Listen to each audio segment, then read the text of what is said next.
ኢትዮጵያ ሀገራችን በተለያየ ዘርፍ በግንባታው ብንል በጌጣጌጥ እንደዚሁም ደግሞ ለኃይል ማመንጫም ጭምር የሚያገለግሉ በርካታ የማዕድን ባለቤት እንደሆነች ባለሀብት እንደሆነች ይነገራል። ታዲያ ይህንን ሀብቷን ደግሞ በሚፈለገው ልክ ወይም በሚገባው ልክ ተጠቅማበታለችም ተብሎ አይታሰብም። ከቅርብ ዓመታት ወዲህ ግን የማዕድን ዘርፉ እጅግ በተሻለ ሁኔታ መነቃቃት እየታየበት ይገኛል። ጤና ይስጥልን ተመልካቾቻችን፣ ከፋና ሚዲያ ኮርፖሬሽን ፋና ፖድካስት የጉብኝት ዝግጅታችን አሁን ተጀምሯል። በዛሬ የጉብኝት ዝግጅታችን ደግሞ ልናስቃኛችሁ የወደድነው ጉዳይ በአዲስ ኢንተርናሽናል ኮንቬንሽን ማዕከል እየተካሄደ የሚገኘውን የማዕድንና የቴክኖሎጂ ኤክስፖ ልናስቃኛችሁ ነው።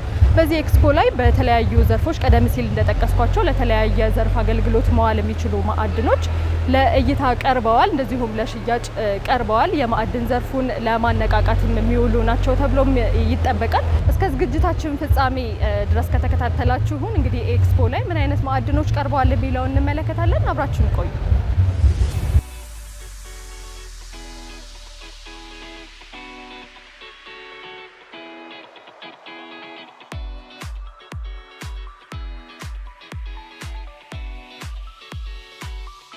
እንዴት ዋላችሁ? ጤና ይስጥልኝ። እንዴት ነህ? እንኳን ደህና መጣሽ። እንኳን ደህና ቆየኸኝ። እንተዋወቅ እስቲ። እሺ፣ ስሜ ዝናው አበበ እባላለሁ። የሙያዬ ጂኦሎጂስት ነው። ምን ይዛችሁ ነው የመጣችሁት ዛሬ? በአምስት ዘርፎች የሚከፈሉ ከ51 በላይ ማዕድናቶችን ይዘን መጥተናል። እነሱም የመጀመሪያው ካታጎሪ የምንለው የጌጣጌጥ ማዕድናት ወይም የከበሩ ማዕድናት የምንላቸው፣ ሁለተኛው የኢነርጂ ወይም የኃይል ማዕድናት የምንላቸው የድንጋይና ነዳጅ አካባቢ ያሉት ናቸው። ሶስተኛው ብረትና ብረት ነክ ማዕድናት የምንለው ብረትን አካባቢ ያሉ ማዕድናቶች ናቸው።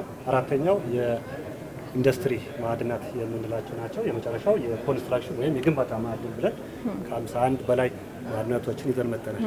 ይሄ ሁሉ ነገር ሀገራችን ውስጥ ነው የሚገኘው አይደል? እውነት ነው። ሀገራችን ውስጥ በጥናት የለያቸው የማዕድን ሀብቶች ናቸው። ወደ ኢንቨስትመንቱ እንዲገቡና እየገቡ ያሉትን ለማስፋት ይዘን የመጣናቸው የማዕድን አይነቶች ናቸው። ብረትና ብረት ነክ ማዕድናት እስካሁን ኢትዮጵያ ውስጥ በስፋት ገና ወደ ኢንቨስትመንት ያልተገባበት ነው። ነገር ግን በሪሶርስ ደረጃ አማራ ክልል በጣም ከፍተኛ ሀብት ያለበት የብረት ማዕድን አለ።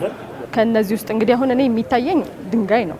ከዚህ ውስጥ እንዴት ነው ብረቱን ለይቶ አውጥቶ ወደ አገልግሎት ለዛም ደግሞ በከፍተኛ ብዛትና በከፍተኛ መጠን እንዴት ነው ለአገልግሎት መዋል የሚችለው? ከዚህ ውስጥ የሱን ሂደት ብናወራ ለምሳሌ አንዷን ኬዝ እንውሰድሽ።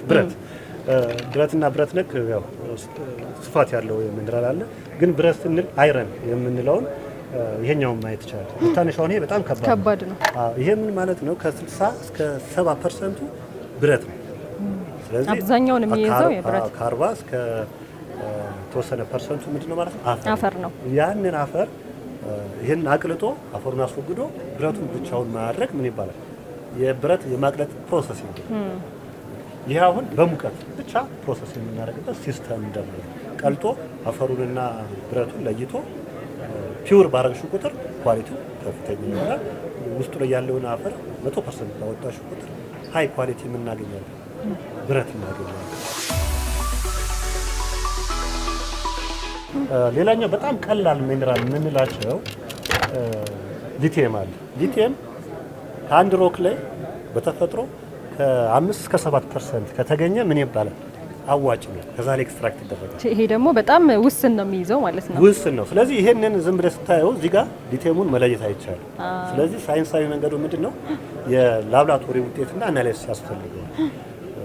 አንዱ መጀመሪያ ፓራንት ማቴሪያሉ ምንድነው? ይሄ በተፈጥሮ ሊቲየም ሳይሆን ግራናይቱ አለ። ግራናይቱ በፍል ውሃ ሲመታ ወደ ሊፒዶላይት ይቀየራል። ሊፒዶላይት ከሆነ ምን ይሆናል? የሊቲየም ሶርስ ሮክ ነው።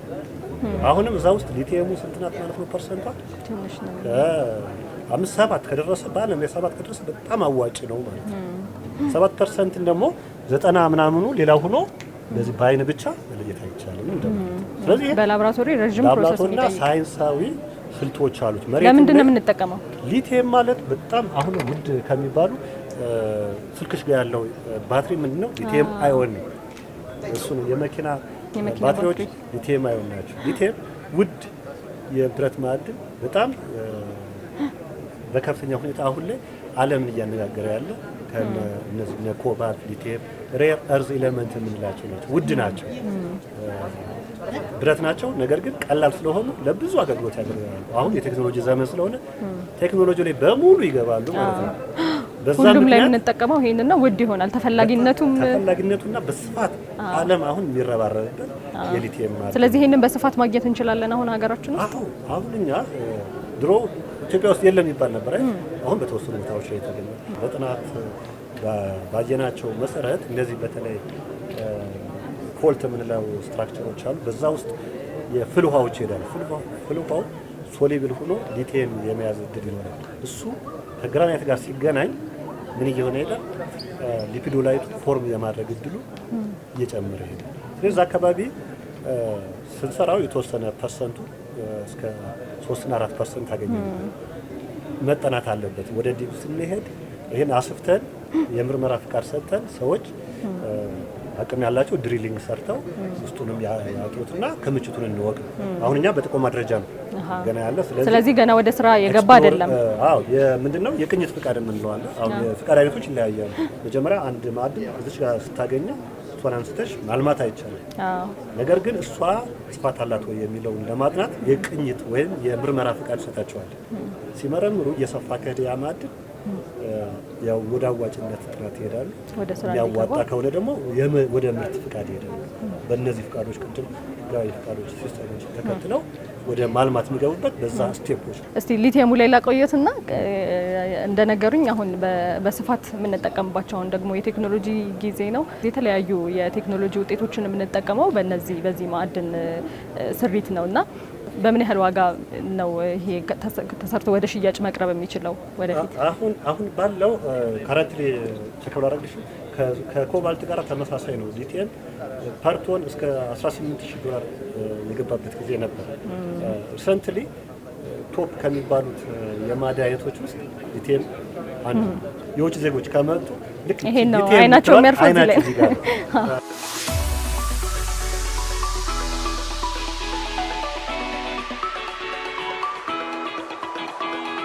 እዚህ ጋር ደግሞ ለኃይል ማመንጫነት የሚያገለግሉ እንትኖችም ማዕድናትም እንዳሉ ነግረውን ነበር። እስቲ ስለነሱ ደግሞ የተወሰነ ነገር በሉ። መልካም እንግዲህ የኢነርጂ ማዕድናት የምንላቸው በተለያየ ጊዜ እንደሚገለጸው አንዱ የድንጋይ ከሰል ነው። ኦይል ሼል እና ነዳጅ የምንላቸው በስፋት ኢትዮጵያ ውስጥ አብዛኛው ማዕድንም ሲያስብ ነዳጅ ያለ ወይ ነው የሚል እውነት ነው። ይሄ የነዳጅ ማዕድን ለምሳሌ በስፋት ብዙ ጊዜ የሚመላለሰው የወረኢሉ አካባቢ ነዳጅ ያለ ከእሱ ላይ ሳምፕል ይዘን መጥተናል። ሌላኛው የድንጋይ ከሰል በስፋት ክልላችን ላይ ያሉ ኳሊቲያቸው በተለያየ መጠን የነበረ አሁን ወደ ዲብስ ወደ አንደርግራውንድ እየገባን ስለሆነ ኳሊቲያቸው ከፍተኛ የሆነ ክሎሮፊክ ቫሊዩ የሚባል አለ። እሱ ከ5000 ካሎሪ በላይ የሚሰጡ የድንጋይ ከሰል አይነቶች እዚህ ወሎ አካባቢ ተገኝተዋል። እነሱ ፍቃድ ሂደው ባለሀብቶች ኢንቨስት አድርገው ፕሮዳክት እያቀረቡ ያሉ ወደ ስራ ገብቷል። ወደ ስራ የገቡ አሉ። እንደ ኢትዮጵያ ደቡብና ኦሮሚያ አካባቢዎች በጣም ብዙ የድንጋይ ከሰል ምርቶች እንዳሉ እና ሙሉ በሙሉ የድንጋይ ከሰል ምርትን በሀገር ውስጥ መተካት የቻልንበት ሁኔታ ነው ያለው። ኦይል ሼል ነዳጁ በውሃ ጋራ ሂዶ ሼል ፎርም ሲያደርግ ኦይል ወይም የነዳጅ አዘሉ አለቱ ይሄ ነው። ኦይል ሼሉ በስፋት አለ። ስለዚህ ነዳጅ አለ ማለት ነው። ከፍተኛ ነዳጅ ይኖራል የሚል የሳይንሳዊ ሂደቶች ተከትሎ ጥናቶች በፌደራል ደረጃ ብዙ ካምፓኒዎች ያጠኑት። ሌላኛው የኢንዱስትሪ ማዕድናት የምንለው ኢንዱስትሪ በስፋት ከሴራሚክ ጀምሮ የሲሚንቶ ፋብሪካዎች፣ የብርጭቆ ፋብሪካዎች የሚጠቀሙባቸው የሪሶርስ አይነቶች ናቸው። ለምሳሌ እነዚህ ካዮሊን፣ ቤንቶናይት ምናምን የምንላቸው ምንድናቸው? የሴራሚክ እንጠቀምባቸዋለን። ጅብሰም እና ላይምስቶንን በምናይበት ጊዜ እንደዚሁም ፑሚስ፣ ሳንድስቶን ለሲሚንቶ ፋብሪካ ከፍተኛ ግብዓት የማዕድን አይነቶች ናቸው ማለት ነው። እነዚህም በምናይበት ጊዜ ደግሞ የሲሊካ ሳንድ እንደዚሁም በከፍተኛ ሁኔታ ለብርጭቆ ፋብሪካዎች ግብዓት የሚሆን ነው። ለመስታወት፣ ለቦትል ፋብሪካዎች አዲስ አበባ ያሉት በአብዛኛው ይሄንን ይጠቀማሉ። የብርጭቆ ብርት የሚሰራው ከእንደዚህ ነው። ምንድነው የሚባለው? ይሄ ሲሊካ ሳንድ ይባላል። ኳሊቲው በጣም ከፍተኛው 98% ሃይ ኳሊቲ ነው። ይሄ ማለት ደስቱን ብቻ አጥቦ ወይም አቧራ ብቻ በውሃ ታጥቦ ወደ ፋብሪካ የሚገባ ምንም ፕሮሰስ ሳያስፈልገው ማለት ነው። እነዚህ በዚህ መልኩ ነው የሚወጣው። እናገኘው ይሄን ከመሬት እናነሳ ሲገኝ በዚህ መጠን ነው የሚገኘው። ወደዚህኛው ሳይዙ ሲያድግ ደግሞ እንደዚህ ለተለያዩ ግብአቶች መሆን ይችላል ማለት ነው። ማዕድን ሲባል ቅድሚያ አእምሯችን ውስጥ የሚመጣው እንዳሉት የነዳጅ ምርት ነው። ከዛ ውጪ ደግሞ ወርቅ እናስባለን፣ እንዲህ ለጌጣጌጥ የሚውሉ ማዕድናትን እናስባለን እና ወደ እነሱ እንምጣና እስቲ ስለነሱ ደግሞ የተወሰነ ነገር በሉን። ምን አይነት ማዕድናት አሉ እናንተ ይዛችሁ ይመጣችኋቸው? ጥሩ እንግዲህ ከጌጣጌጥ ማዕድናት አንፃር አሁንም ጌጣጌጥን ስናነሳ የመጀመሪያው ወይም ከሜታል የሚመደባል ወርቅ ነው። ወርቅ ሲባል ሰው የመጨረሻው ትልቁ ይመስለናል አይደል? ኦልሞስት ግን እንደውም አሁን በሀገራችን ራስ ወደ 10ኛ አካባቢ ነው። ከወርቅ በላይ ያሉ በጣም ውድ የሆኑ ተፈላጊ እነሱ ይበልጡታል በዋጋ ማለት ነው። ስለዚህ ወርቅ የሚፈጠርበት ሁለት አይነት የወርቅ አፈጣጠር አለ። አንዱ የደለል ወርቅ የምንለው ነው፣ በባህላዊ መንገድ በአብዛኛው ኢትዮጵያ ውስጥ የሚመረተው። የመጀመሪያው ግን በፋብሪካዎች የሚለው የጽንስ ወርቅ የምንለው። የጽንስ ወርቅ ማለት ይሄ ድንጋይ ውስጥ ያለው ማለት ነው። ኳርዝ የሚባል የማዕድን አይነት የአለት አይነት አለ። እሱ ኳርዙ ቬን ሲፈጥር በቬኑ ውስጥ ወርቅ ይፈጠራል። ያ ኳርዝ ቬን ምን እንለዋለን? የጽንስ ወርቅ። እዚህ ውስጥ አሁን ቀዳዳዎች ካሉ በእነዚህ ውስጥ ቬን ማለት እንደ ደም ስር አይነት እነዛ ደም ስር የሚመስሉት እንትኖች ወርቅ ይይዛሉ። ስለዚህ እሱ የጽንስ ወርቅ የምንለው ወርቅና ሃይ ኳሊቲ ያለው ይሄ ትላልቅ ካምፓኒዎች ብቻ ነው ሊያወጡት የሚችለው። ለምን? ይሄ ተፈጭቶ እንደገና በግራቪቲ መንገድ ታጥቦ ተለይቶ ነው ወርቁ ማውጣት የሚቻለው። ብዙ ሂደት ያልፋል። ከባድ ነው። በአየር ንብረት ለውጥ ምክንያት ተፈረካክሶ ወደ ወንዝ ወስዶት አንድ ቦታ ላይ ሲተኛ ደግሞ የደለል ወርቅ እኛ የምናያቸው ብዙ ጊዜ እሱን በፓን እያደረጉ ምን ያደርጋሉ? እነዛ ባህላዊ አውጪዎች ዴንሲቲ ክብደቱ ከፍተኛ ስለሆነ ሌላው እንትን ይላል። እያጠቡ ይጥሉትና እሱ ክብደት ስላለው መጨረሻ ላይ ይቀራል። መጨረሻ ላይ ተቷል ይሰበስባሉ። ይሄ የደለል ወርቅ ፕሮሰሲንግ ሂደት ነው። በስፋት ኢትዮጵያ ውስጥ የሚታወቀው የደለል ወርቅ። ይሄ ምን ማለት ነው ግን? የደለል ወርቅ ዲፎርም ማድረግ ብዙ ጊዜ ስላልተጠቀምንበት ወይ ዘርድ የሆነ ደለል ሆኗል እንደማለት ነው። ቴክኖሎጂ ቢኖረን የጽንስ ወርቁን ብናወጣው ወደዛ መሄድ መቀየር እንችላለን ሀገራችንን እንደማለት ነው። እና ሰፊ የወርቅ ክምችት አለ። ለጌጣጌጥ ከሚውሉት ውስጥ ውድ ነው ብለን የምናስቀምጠው የመጀመሪያ ደረጃ ላይ የምናስቀምጠው ማዕድን የትኛው ነው?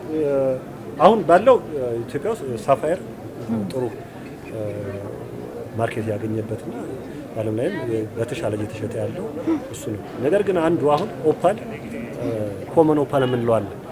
ኮመን ኦፓሉ ብዙ ቦታዎች ላይ ይገኛል። ፕሪሺየስ የሚባለው ግን በጣም ውድ የሚባለው አማራ ክልል ነው የሚገኘው። እነዚህኞች ናቸው። ይሄ እነዚህ ኦፓሎች ፕሪሺየስ ኦፓል በግራም በትንሹ እዚህ ብቻ እንኳን ከ15000 በላይ 1 ግራም 15000። ኳሊቲው ደግሞ እየጨመረ ሲሄድ አንዱ እዚህ ጋር ያለው ፓራዶክስ ወይም ችግር ምንድን ነው? ኢትዮጵያውያን ሲያስጌጡት ነጮች ማርኬት ላይ ይፈራሉ። ራሳቸው ራፉ ግን ተልቆ ዋናውን መውሰድ ነው የሚፈልጉት። ተልቆ ራሳቸው አስጌጠው ሲሸጡት በዶላር ሲሸጥ በጣም ከፍተኛ። ለምንድን ነው እንደዛ የሚሆነው? አሁን ይሄ ነው አንዱ የሙያ ጭቅጭቅና አፍሪካውያን ሁልጊዜ አንታመንም የሚለውን ክርክር የሚያመጣብን በዚህ ምክንያት ነው። ይቀየጣል፣ ይበረዛል ከሚል ፍራቻ ችሎታም የለም ብለው ያምናሉ። በችሎታ ማለት ሴንሲቲቭ ነው። ኦፓል ማለት ሲሊከን ዳይኦክሳይድ ከውሃ ጋር ፎርም ሲያደርግ እና ውሃውን ሉዝ ካደረገ አጌት ይሆናል። በጣም በጥንቃቄ የሚሰራ ሴንሲቲቭ ማዕድን ስለሆነ በኢትዮጵያዊ ተጊጦ ሲኬድ የማራከስ ጉዳይ አለ እንጂ በዓለም ላይ ባለው ማርኬት ሲታይ ማለት ነው የድላንታ ኦፓል ፕሪሺየስ እና አንደኛ ነው። ግን እነሱ እንደዛ ይበሉ እንጂ አሁን እንደምናየው እንደዚህ ቆንጆ ሆነው ውብ ሆነው ነው የምናያቸው። ይሄ ውብ ነው፣ በጣምም ውድም ነው። ሌላ ዓለም ላይ ደግሞ አታገኘው። በእነዚህ የምናያቸው የጌጣጌጥ አይነቶች ናቸው። እነዚህ ከለር ለማድረግ የሚጨመርባቸው ኬሚካሎች አሉ ወይስ በተፈጥሯቸው እንደዚህ ሆነ የሚወጡት? በተፈጥሯቸው ራሱ ፖሊሽ ሲደረጉ ሻይን ያደርጋሉ። እንደዚህ አይነት ነገር ወደ ማርኬት ይገባሉ። በጣም ሴንሲቲቭ ነው። ወጣቶቻችን ይሄን እየሰሩ ራሳቸውን በኢኮኖሚ እየደገፉ ያሉበት ሂደት ነው ያለው ማለት ነው። በጣም ደስ ይላል። እናመሰግናለን ስለሰጡን ማብራሪያ። እሺ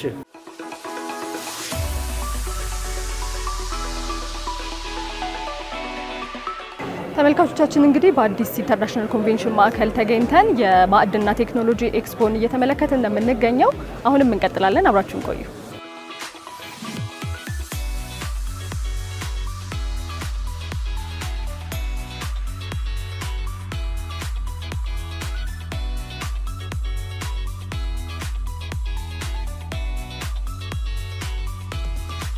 ጤና ይስጥልኝ። እንዴት ነህ? እንኳን ደህና ቆየኸኝ። እንተዋወቅ እስቲ። ኦኬ፣ ስሜ ስንታየው እባላለሁ። የዋቢ ግሩፕ ካምፓኒ ምክትል ስራ አስኪያጅ እና በሙያ ጂኦሎጂስት ነኝ። ማይኒንግ ጂኦሎጂስት ነኝ።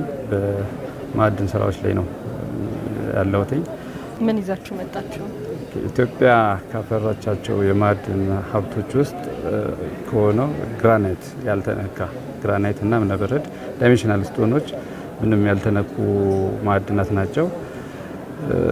እሱ ላይ ባለሀብቶች ኢንተረስትድ ስለሆኑ ያለውን ጋፕ በማየታቸው እሱን ኢንቨስት ለማድረግ ፈቃደኛ በመሆናቸው በዛ መሰረት ዲቴይል የጂኦሎጂካል ጥናትና የፋብሪካ ጥናት በማድረግ የግራናይት የፊኒሽድ ፕሮዳክቶችን ይዘን መጥተናል ማለት ነው። ከመነሻው ጀምሮ ማዕድኑን ከማውጣት ጀምሮ ለተጠቃሚ እስከ ማድረስ ድረስ ነው የምትሰሩት እና እስቲ ከመነሻው ጀምሮ ያለውን ሂደት አስረዳን። ኦኬ፣ ምንድነው ግራናይት ማለት? እንግዲህ የተፈጥሮ ድንጋይ ነው። ቮልካኒክ ወይም ከመሬት ስር ከሚወጡት ማዕድናቶች ውስጥ አንዱ ነው እና መጀመሪያ ፋብሪካውን ስናስብ ለምን ያህል ዓመት እንደሚያገለግለን መጀመሪያ ከባለ ሀብቶቹ ኢንተረስት ወይም አዋጭነቱን ጥናት ስንሰራ ሪዘርቭ ነው በዋናነት የሚወሰነው ማለት ነው። ምን ያህል ያደክማል፣ ምን ያህል ቋጥኝ እናገኛለን፣ ምን ያህል ፕሮዳክት በቀን ማግኘት እንችላለን በሚለው መነሻነት ጥናቱ ይካሄዳል። በዛ መሰረት አጠናን። ቦታውን ሁለት ቦታ ነው ያጠና ነው። አንዱ ኤልባሃ ይባላል ሶማሌ ክልል ነው። አንዱ ባቢሊ ላይ ነው። ስለዚህ ሪሶርሱ በቂ መሆኑን ከተረዳን በኋላ ቀጥታ ለዚህ ሪሶርስ ተመጣጣኝ የሚሆን ወይም ለምርታችን ተመጣጣኝ የሚሆን ማሽነሪ መምረጥ ነበረብን። ማሽነሪዎችን መረጥን። በዛ መሰረት ለኳሪ የሚሆነውን የኳሪ ማሽነሪ፣ ፋብሪካ የሚሆነውን የፋብሪካ ማሽነሪዎች አመጣን። ዜን ኳሪውን አጠና። ብቁ የሆነውን ብለን ለኛ ግብአት ይሆናል ብለን የወሰንነው ቦታ ማይኒንግናችንን ጀመርን ማለት ነው። ማይኒንጉ እንዴት ይጀምራል? እርዝ ሙቪንግ ማሽነሪዎች አሉ። መጀመሪያ መንገድ የምንሰራባቸው ኦቨርበርደን የሚባል ነገር አለ። ወይም ከበላይ ከሚፈለገው ማቴሪያል ውጭ ያሉትን ማስወገጃ ማሽነሪዎች እነሱን ገዛን። እነሱን ስትሪፕ ወይም ጠርገን ካነሳን በኋላ አፈሮችንና አነስተኛ ብሎኮችን እነሱን ካነሳን በኋላ ትክክለኛው ቋጥ ላይ ስንደርስ በዲዛይን በማይኒንግ ኢንጂነሮች ዲዛይን መሰረት ከየት በኩል መጀመር አለበት፣ ኳሪ ምን መምሰል አለበት፣ ነገ ከነገ ወዲያ ከ5 ዓመት ከ10 ዓመት በኋላ ምን ይመስላል የሚለውን ቀድመን ነው ዲዛይን የሚደረገው። ምክንያቱም በኋላ አላስፈላጊ አደጋዎችና የማይኒንግ ኮንስትሬንት ይባላል መጨረሻ ላይ እንዳንቆም የሚያግዙን ቴክኒኮች በመጠቀም በዛ ዲዛይን መሰረት ድሪሊንጋችን ጀምረን። ድሪሊንግ ነው የሚባለው መጀመሪያ። ምክንያቱም እንሰራው በዋየር ሶ ነው። ዋየር ማለት አንዳንድ ጊዜ ድንጋይ በጃክሃመር ተቆርጦ ከዛ ማኑዋሊ በመዶሻ ተመቶ ይሰራል። የኛ ግን ምንድነው የሚለኘው ዳይመንድ ዋየር ማሽን ማለት ዳይመንድ ዋየር ማለት ዋየር ነው። ዳይመንድ አርቲፊሻል ዳይመንድ ነው፣ ዋየር ነው። ማሽን ላይ ይገጠምና ማሽኑ ሮቴት በሚያደርግበት ሰዓት እየተቆረጠ የሚመጣ ነው። ሶ ድሪሊንግ ማሽነሪዎችን በዲዛይን መሰረት በምንፈልገው ሆሪዞንታሊ ዲዛይን ድሪል እናደርጋለን፣ ቨርቲካሊ ድሪል እናደርጋለን። ተራራው ማለት ነው። ከዛ ድሪል ያደረግነው ፓርት ላይ እነዚህን ዋየሮች እናስገባለን። ዋየሩን እናስገባና ማያያዣለን እናያይዝና ማሽኑ ድሪል ማነው ድራይቭ እያደረገ ወደ ኋላ ይሄዳል። ሮቴት እያደረገ ወደ ኋላ ሲሄድ እየቆረጠው ተራራውን ከትልቁ ተራራ እየገመሰ ያወጣል ማለት ነው። ሆሪዞንታሊ እንቆርጣለን፣ ቨርቲካሊ እንቆርጣለን። ተቆርጦ ለምንፈልገው ለምሳሌ 10 15 ብሎክ የሚሆነው ትልቁን ቋጥኝ በዚህ በድሪሊንግ ማሽኖች ካወጣን በኋላ ግዴታ ተፈልቅቆ ከተራራው መውጣት አለበት። ፕራይመሪ ብሎክ የምንላቸው ማለት ነው። እነሱን ለማውጣት እንደገና ሌላ ቴክኒኮች አሉ፣ የኳሪ ቴክኒኮች ማለት ነው። ምንድነው? አንዱ ሃይድሮባግ ይባላል። ሜታል ሺት ነው፣ ቀዳዳ አለው፣ ውሃ ያስገባል። እዛች በዋይር የቆረጥናት እንትን ውስጥ ሌላ ምንም ነገር ስለማይገባ 1 ሜትር በ1 ሜትር ወይ 50 በ50 የሆነ ሃይድሮባግ የሚባለው ማቴሪያል እንከታለን። ከዛ ፓምፕ አለ። በፓምፕ ውሃ እናስገባና እስኪፈነዳ ድረስ እቺ 12 ሚሊ ሜትር ቲክነስ ወይም 1.2 ሴንቲሜትር ቲክነስ ያላትን ቀዳዳ በተራራውና በተቆረጠው ድንጋይ መሀል ያለውን ተራራ በዛ በሃይድሮባግ እንገፋዋለን። እንገፋውና እንፈለቅቀዋለን። ዜን እሱ ከተፈለቀቀ በኋላ ምን ይቀጥላል? ጃክ አለ፣ ሃይድሮ ጃክ የሚባል አለ እንደገና፣ ወይንም ክሪክ የምንለው ማለት ነው። ከፍተኛ ጫናና ቶን መግፋት የሚችሉ ክሪኮችን እናስገባና ወደምንፈልገው ድረስ ፈልቅቀን እናወጣዋለን። ያን ትልቁን ቋጤ ማለት ነው። ከወጣ በኋላ እንደገና ምንድነው የሚቀጥለው? ወደ ፋብሪካ ከመሄዱ በፊት አንደኛ ለመኪና ምቹ የሚሆነውን፣ ሁለተኛ እኛ የመጫኛ አቅማችንን በሚያማክል መልኩ ድንጋዮቹን ወደ ተለያዩ ብሎክስ ይባላል፣ ግራናይት ብሎክስ ይባላል። ወደ ብሎኮቹ እንቀይራቸዋለን። ግን ፐርፌክት ስኩዌር የሆኑ ስኳድራቸውን የጠበቁ በዲዛይን የተሰሩ ብሎኮች ማለት ነው። እነዚህ ሶስት ነገሮች ኮንሲደር አድርገን ድንጋዮቹ እንደገና በሌሎች አነስተኛ ሚኒ ዋየርስ አሉ፣ በእነሱ በመሸንሸን እናዘጋጅና ስቶክ እናደርጋለን። በጣም 35 ቶን በላይ የሚያነሱ ሎደሮች አሉ። እነሱ ሲመጣ የራሳችን መኪና ላይ የራሳችን ሎደር አለ። በዛ እናነሳና መኪና ላይ ይጫናል። ተጠንቅቆ መንገዱን በማይጎዳ መልኩ ወይቱም ሁሉም ነገር ተጠብቆ ይሰራል። ፋብሪካችን ላይ ይደርሳል ማለት ነው። ፋብሪካ ይገባና ስቶክ ሆኖ ይቀመጣል። ፋብሪካ ከገባ በኋላ እንደገና ሁለተኛው ስቴፕ ምንድነው? ፕሮሴሲንግ ይባላል። የግራናይት ታይልስ ኦር ስላብ ፕሮሴሲንግ ፋክተሪ ነው። እዛ ውስጥ ደግሞ የመጀመሪያ ስራችን ምንድነው? የመጡትን ብሎኮች ከፕሮዳክሽን ማናጀሩ ጋር በመነጋገር የሚፈለጉትን የፊኒሽድ ፕሮዳክት ታይፖች በማየት ድንጋዩን ታይፕ ይመርጣሉ። በከለር ይመርጣሉ፣ በዳይሜንሽን ይመርጣሉ። ዌስቴጅ እንዳይኖረው እንደ አስፈላጊነቱ ከፕሮዳክሽን ማናጀር ይገባና ያንን ስቶክ ከስቶሮች ይረከብና ያንን ቋጥኝ ያስገባል ወደ ፋብሪካው ማለት ነው። ሲገባም የራሱ የተለያዩ ሲስተሞች አሉት። በዛ መልክ ይገባና የመጀመሪያ መቁረጫ ማሽን መልቲ ዋየር ማሽን ይባላል።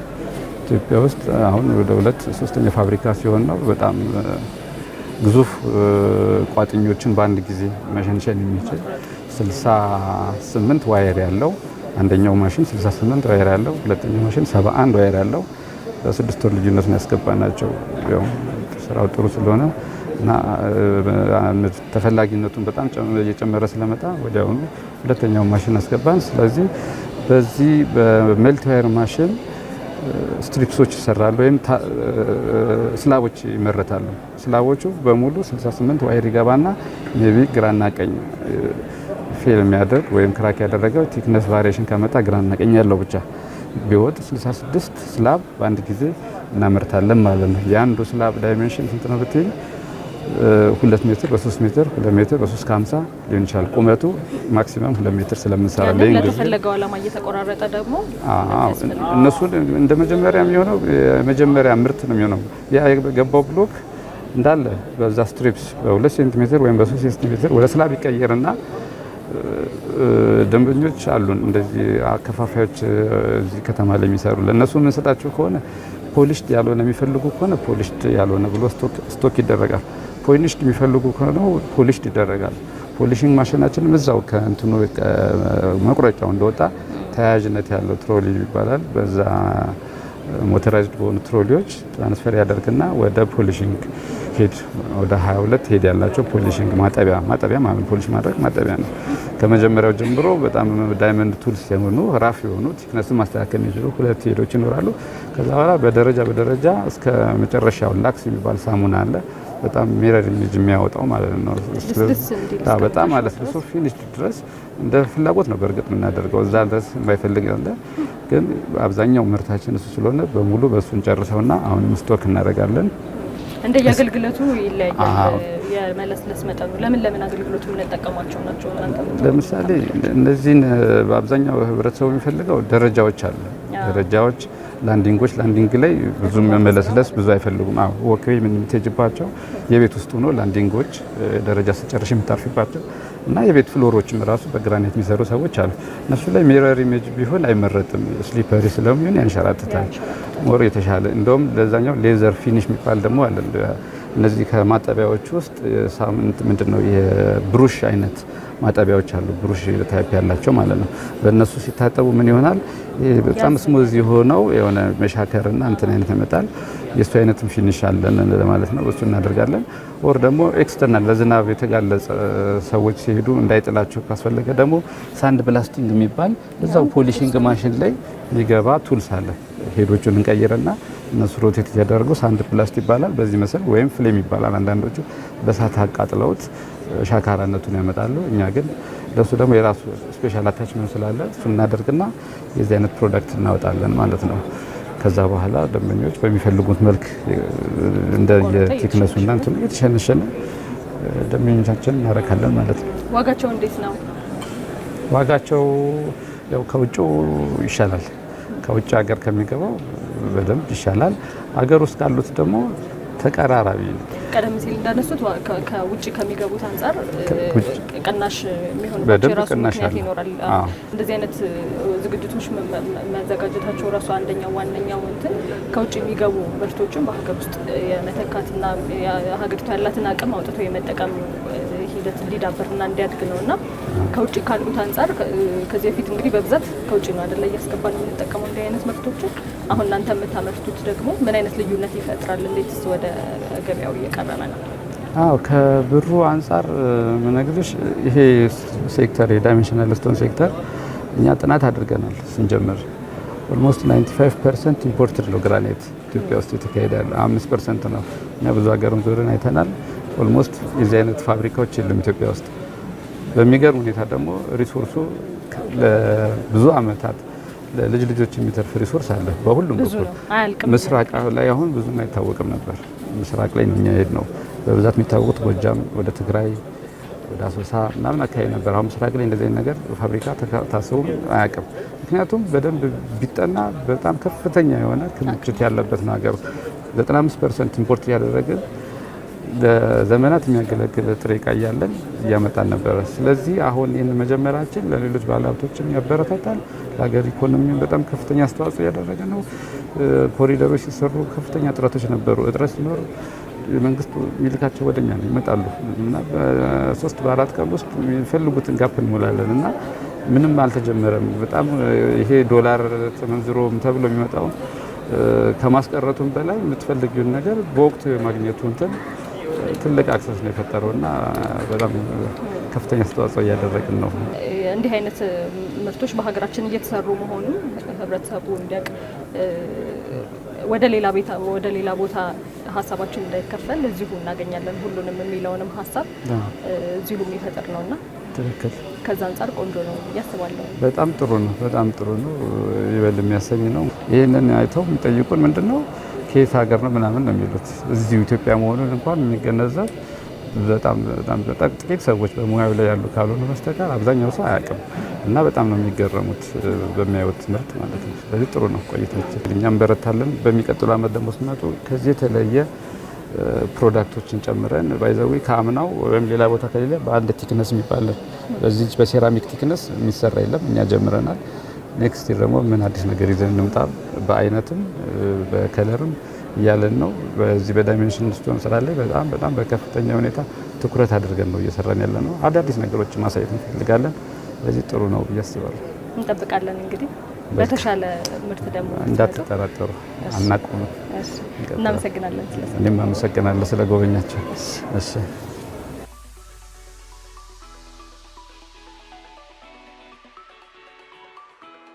ጤና ይስጥልኝ። እንደምን አለሽ? ደህና ይመስገን አለሁ። እንታወቅ እስቲ። በፍቃዱ አሰፋ እባላለሁ። የኢቲ ማዕድን ልማት አክሲዮን ማህበር ስራ አስኪያጅ ነኝ። ምን ይዛችሁ መጣችሁ እዚህ ከምን? ለዚህ ኤግዚቢሽን በዘንድሮ በሚንቴክስ 2025 ያው የከሰል ማዕድን ይዘን የቀረብ ነው።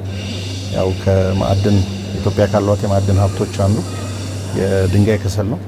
የድንጋይ ከሰልን ለኢንዱስትሪ ግብዓትነት እንጠቀመዋለን። በተለይም እኛ የምናቀርበው ለሲሚንቶ ፋብሪካዎች ነው። ስለዚህ እዚህ ጋር እንደምታዩ ጥሬ ማዕድን የወጣ ከሰል አለ። ይህን ጥሬ ከሰል አጥበን ወይም ከውስጡ የማይነዱ ባዕድ አካላትን አውጥተን እናቀርባለን። ያው ለሲሚንቶ መስሪያ ትልቁ የኢነርጂ ሶርስ ወይም የኃይል ምንጭ የሆነው ይሄ ኢንዱስትሪያል ኮል ነው ማለት ነው። ለየት ባለ መልኩ እናንተ ማዕድኑን ማውጣት ሳይሆን የተገኘውን የድንጋይ ከሰል ፕሮሰስ ማድረግ ወይም የማዕድን ፕሮሰሲንግ ላይ ነው የምትሰሩትና በምን አይነት መልኩ ነው ስራ እየተከናወነ ያለው? ያው እንግዲህ እኛ በአጋጣሚ ያለ ነው በደቡብ ምዕራብ ኢትዮጵያ ሕዝቦች ክልል በዳውሮ ዞን ነው። ፋብሪካው እዛ ነው የተተከለው። ባለፈው አመት ጥር ወር ነው ተመርቆ በሙሉ አቅሙ ወደ ስራ የገባው። በአካባቢው በርካታ የድንጋይ ከሰል ማዕድን አውጪዎች አሉ። እኛም በከፍተኛ የማዕድን ማውጣትና ፕሮሰሲንግ ፈቃድ ነው ከማዕድን ሚኒስቴር ያለን እና በዛ መሰረት ከአካባቢ ያሉትን ከሰል በሙሉ ተቀብለን ፕሮሰስ አድርገን በእንግሊዝኛው ኮል ቤኔፊሺዬሽን ይባላል። ማዕድንን ማበልጸግ ማለት ነው። አበልጽገን ኢንዱስትሪ ግብዓት የኮንሲስተንት የሆነ ጥራት ያለው የኢንዱስትሪ ግብዓት እንዲሆን ለማስቻል እየሰራን ያለ ነው ማለት ነው። እንደነገሩኝ ፋብሪካውን አቋቁማችሁ ስራ ከጀመራችሁ የተወሰነ ጊዜ ነው የሆነው። ፕሮሰሱ በምን አይነት መንገድ ነው ወደ መጨረሻው ምርት ወይም ወደ ተፈላጊ ቦታ ላይ እስከምናደርስ ድረስ ያለው ሂደት ምን ይመስላል? እንግዲህ ከማዕድኑ ከሚወጣበት ቦታ የማዕድን ማውጣት ስራ መፈለግ አለ። ከዛ በኋላ ማዕድኑ ከተገኘ በኋላ ደግሞ በቁፋሮ ተለይቶ ይወጣል። ከዛ ወደኛ ፋብሪካ በግብአትነት ይገባል። እኛ ደግሞ በፋብሪካ ፕሮሰስ የመለያ ፕሮሰስ አለው። በዛ እናርግና ክሊን ኮል ወይም ደግሞ አሁን ቅድም እንዳልኩሽ ኢንዱስትሪያል ኮል የሚባለውን እናመርትና እንደገና ለሲሚንቶ ፋብሪካዎች እናጓጉዛለን ማለት ነው።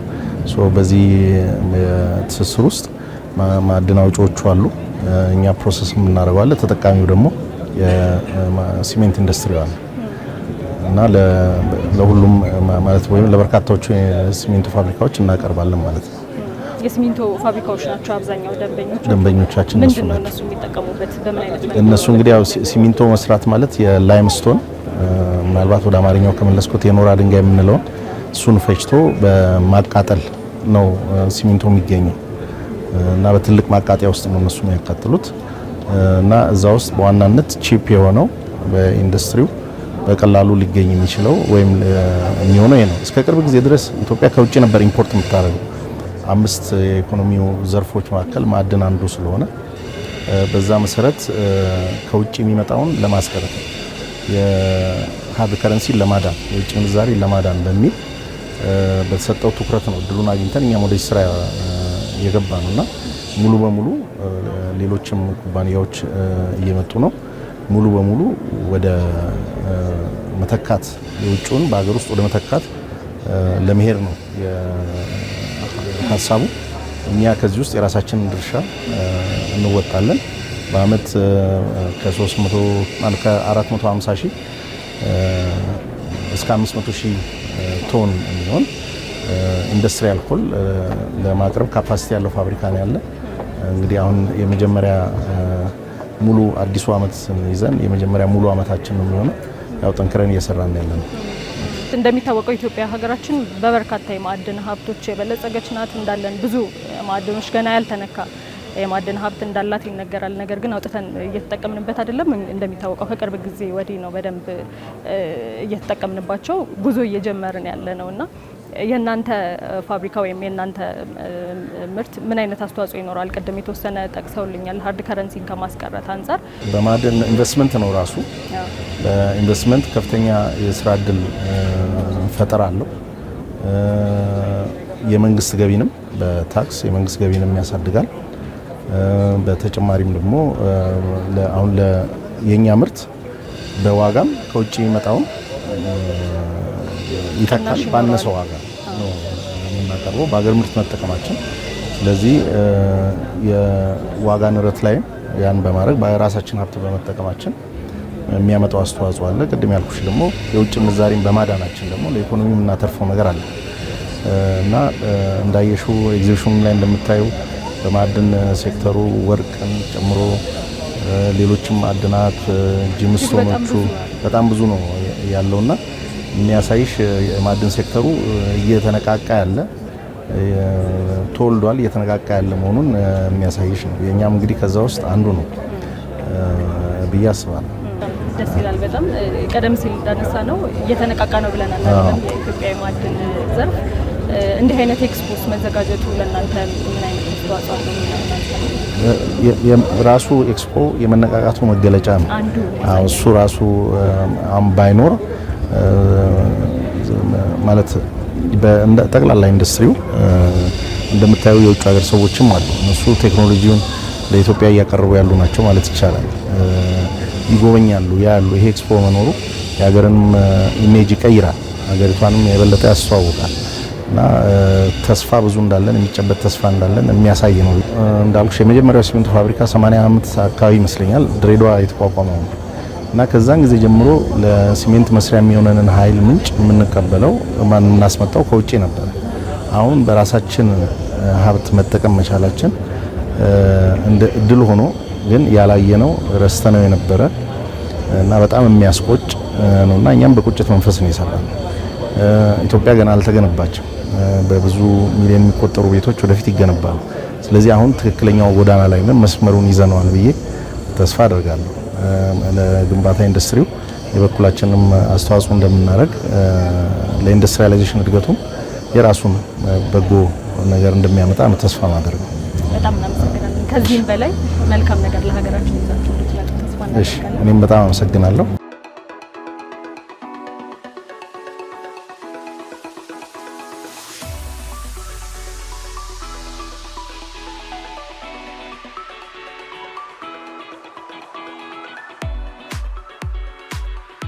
ተመልካቾቻችን ጉብኝታችን እንደቀጠለ ነው። እዚህ ጋር ደግሞ የተለያዩ የጌጣጌጥ ግብአትነት የሚያገለግሉ ማዕድኖችን አይተን ቆም ብለናል። ከሱ ጋር የተወሰነ ቆይታ ልናደርግ ነው። አሁንም አብራችሁን ቆዩ። እንዴት ቆየ? ሰላም፣ እንዴት ነሽ? እንተዋወቅ። መጀመሪያ ራስን አስተዋውቀን። ስሜ ካሳሁን ለማሙ ይባላል። የኢትዮጵያ ማዕድን ኮርፖሬሽን የሚዲያና ኮሚኒኬሽን ኦፊሰር ነኝ። እንደምናየው በጣም የሚያማምሩ አይነት ለጌጣጌጥ መስሪያ የሚያገለግሉ ድንጋዮችን እየተመለከትኩኝ ነው። ምንድናቸው? ከየት ነው የሚመጡት? እንግዲህ የኢትዮጵያ ማዕድን ኮርፖሬሽን ላለፉት 80 ዓመታት በማዕድን ልማት ዘርፍ ተሰማርቶ የቆየና በዘርፉም የሀገርን ኢኮኖሚ ሲደግፍ የቆየ ነው። በተለይ በወርቅ ልማት የአዶላ ወርቅ ላይ እሱ የመጀመሪያ ፈርቀዳጅ ድርጅት ነውና ስለዚህ ኮርፖሬሽናችን በወርቅ ልማት፣ በኢንዱስትሪያል ማዕድናት ልማትና በጀምስቶን ልማት ተሰማርቶ ያለና ለወደፊትም ለሀገር ኢኮኖሚክ አስተዋጽኦ ያበረክታል ተብሎ የሚጠበቅ ድርጅት ነው። ዛሬ እንግዲህ እዚህ ይዘን የቀረብነው እንደምታያቸው እነዚህ ኢንዱስትሪያል ማዕድናት ይባላሉ። ካኦሊን፣ ፊልድስፓር፣ ዶሎማይት ይባላሉ። እነዚህ እንግዲህ ለኢንዱስትሪ ግብዓት የሚሆኑ ማዕድናቶች ነው። ለምን እንደሚያገለግሉት ምንድን ናቸው? በአብዛኞቹ ለካኦሊን ከሆነ ለወረቀት ፋብሪካ ግብዓትነት የሚሆን ነውና ወደ 100 አይነት ጥቅም አለው ካኦሊን። ሌሎቹ ፊልድስፓር፣ ዶሎማይት፣ ኳርዝ የሚባሉት ለሴራሚክ መስሪያ፣ ለቀለም መስሪያ፣ ለመስታወት መስሪያ ለነዚህ ያገለግላሉ ማለት ነው። ሌላ የምንታወቅበት ደግሞ ድንጋዮች ናቸው። የከበሩና በከፊል የከበሩ ድንጋዮች በዚህ ምርት እንታወቃለን። ለምሳሌ እዚህ ጋር የምታዩ አሜቲስት ይባላል። ይህ ራፍ አሜቲስት ይባላል። ገና ፕሮሰሱ ያላለቀ ሂደቱን ያልጨረሰ ገና ከመሬት ተቆፍሮ የወጣ ማለት ነው። ይህ ወደዚህ እሴት ሲጨመርበት የተወሰነ እሴት ሲጨመርበት ይህን ይመስላል ማለት ነው። ከዛ በተጨማሪ እዚህ ጋር የምናያቸው ኳርዞች አሉ። እዚህ ጋር ፔሪዶት አለ፣ ጃስፐር አለ፣ ኦብሲዲያን አለ፣ ሲትሪን አለ፣ ጋርኔት አለ። እዚህ ጋር ደግሞ ራፍ ኦፓል እናገኛለን። ይሄ ደግሞ በማሽን ሲቆረጥ ደግሞ ኦፓሉ ያን ይመስላል ማለት ነው። አሁን እነዚህን ስንቆርጣቸው በዚህ ማሽን እንቆርጣቸዋለን፣ እናስባቸዋለን ማለት ነው። ስለዚህ እሴት በመጨመር ድንጋዮችን ወደ ጌጥነት በመቀየር ገቢ ማስገኘት የሚቻልበት ሁኔታ ላይ ነው ያለ ነው። ማዕድን ከማውጣቱ ጀምሮ ነው እናንተ የምትሰሩት ወይስ ጌጣጌጡን ለአገልግሎት ማቅረቡ ላይ ነው የተሰማራችሁት? ኢንዱስትሪያል ማዕድናቱን በተለይ የራሳችን ቦታዎች አሉ። የወርቅ ሳይት አለን፣ የኢንዱስትሪያል ማዕድናት ሳይት አለን። እሱን ከራሳችን ቦታ የምናወጣው ይሆናል። ይህኞቹን ድንጋዮቹን ደግሞ ከምንድን ነው የምናደርጋቸው? ህጋዊ ከሆኑ አቅራቢዎች፣ ላይሰንስድ ከሆኑ አቅራቢዎች እየተቀበልን እኛ ደግሞ እሴት በመጨመር ለገበያ ነው እያቀረብን እንገኛለን ማለት ነው። ብዙ ጊዜ እንደዚህ አይነት ምርቶች ከውጭ እንደሚመጡ ነው እና አሁን ደግሞ ይሄንን አውጥተን ወደ አገልግሎት ወይም ለተጠቃሚ እያቀረብን ነው እዚሁ ሀገራችን እና ምን አይነት አስተዋጽኦ እያደረገ ነው የእናንተ ተቋም? ከዚህ ቀደም ይገርምሻል የእኛ ድንጋዮች እሴት ሳይጨመርባቸው ወደ በርካታ የዓለም ሀገራት ይሄዳሉ። ጥሬውን ማለት ነው። ጥሬው ምንም እሴት ያልተጨመረባቸው ድንጋዮች ወደ ውጭ ሄዱና እነዛ ደግሞ ምን ያደርጋሉ? እሴት ጨምሩና የእኛን ድንጋይ የራሳቸው አስመስለው በከፍተኛ ገንዘብ ይሸጧቸው ነበረ።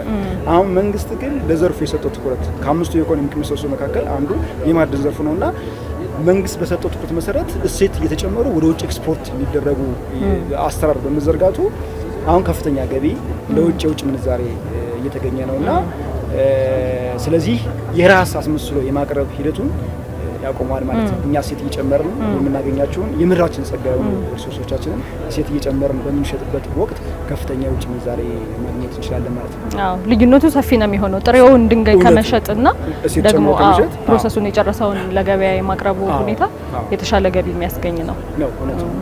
ኤክስፖ ላይ እንዴት ነበር ቆይታችሁ? ምን ይመስላል? ኤክስፖ ላይ እንግዲህ ምን ጠቀማችሁ? በርካታ ጎብኚዎችን ያገኘንበት፣ የገበያ ትስስር የፈጠርንበት፣ ምርትና አገልግሎቶቻችንን ለተጠቃሚ ወይም ደግሞ ለጎብኚዎች ያስተዋወቅንበት እና ለወደፊቱም በፈጠርነው የገበያ ትስስር ምርቶቻችንን በቀላሉ ለተጠቃሚዎች የምንሸጥበት እድል ፈጥሮልናል ማለት ይቻላል። በጣም ደስ ይላል። በጣም ያማምራሉ። እናመሰግናለን ስለነበረን ቆይታ።